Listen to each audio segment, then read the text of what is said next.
dica de hoje é gelatina! Aqui tem um copo medidor, vocês vão precisar de uma panela, uma tesoura, água, um potinho de gelatina que você quiser e potinhos para você comer. Primeiro a gente vai colocar a água até 250 ml. Eu coloquei, agora a gente vai colocar na panela. Agora a gente vai lá no fogo. Quem é pequenininho não pode mexer no fogo. Pede pra mãe.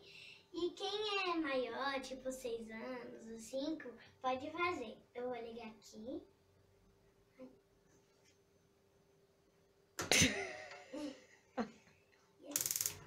Olha quando a água já começou a ferver. Agora eu vou colocar a moeda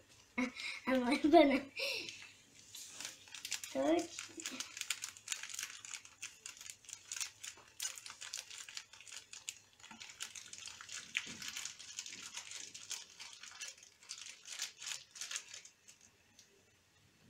Agora 250 ml de novo.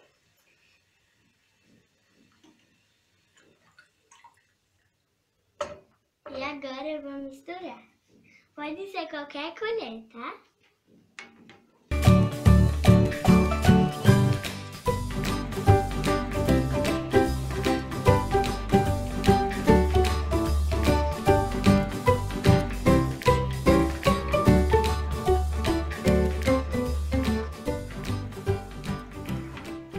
Agora que já misturei tanto, vou colocar nos potinhos aqui.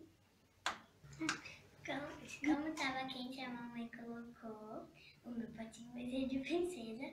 E agora eu vou colocar isso. Agora a gente vai deixar na geladeira e à noite vai ter uma surpresa. Depois vamos ver que fica a nossa gelatina. Olha só, tá, gente? 4 horas depois, a nossa gelatina tá pronta! Eu vou experimentar.